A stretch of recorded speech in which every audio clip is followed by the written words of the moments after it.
Nyakundi, mimi niliongea nikiwa deputy president, sikuongea kama niko nje. Siku rais ametoa amri watoto ya Gen Z wauawe, mimi nilikataa. Na nilikuwa naibu wa rais. Siongei ati kwa sababu nilitoka.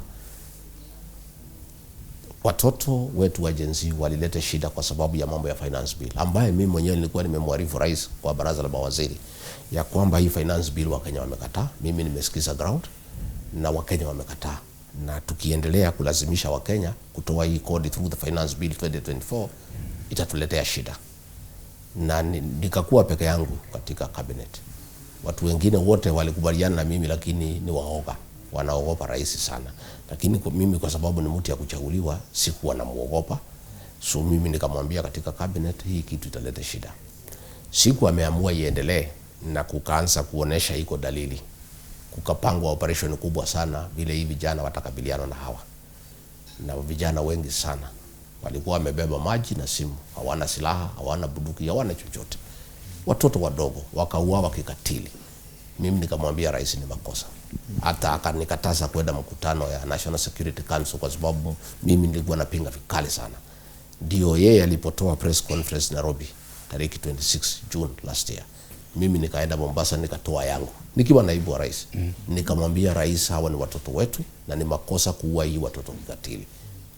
Mimi nilikosana na president kwa sababu ya mambo ya mauaji. Mimi ni Mkristo na mimi pia ni mzazi. Mimi niko na vijana wawili.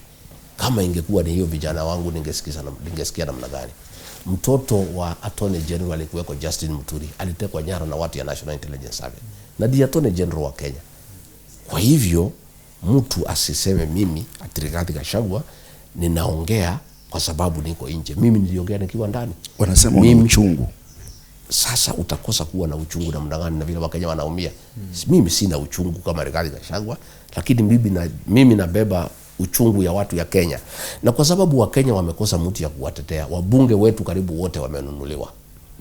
Huyu upinzani Raila Odinga na wenzake wamenunuliwa, wako kwa serikali inaitwa blood based, ndio nasikia wanaita broad based, lakini ni serikali iliundwa na damu ya Gen Z. Isipokuwa ni damu ya Gen Z ilimwagika, huyu Raila Odinga na watu yake wangekuja kwa serikali.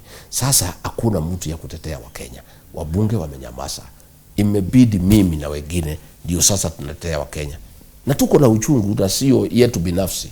Sisi nabeba uchungu ya watu ya Kenya kwa sababu lazima mtu azungumzia watu ya Kenya. Tukikosa kuwatetea, kusema usiue watoto wetu, usiharibu uchumi, nani ataongea? Kwa hivyo mimi hakuna uchungu nimebeba kama Rigathi Gachagua mtu binafsi, lakini mimi nabeba uchungu ya mamilioni ya Wakenya imewekwa pamoja.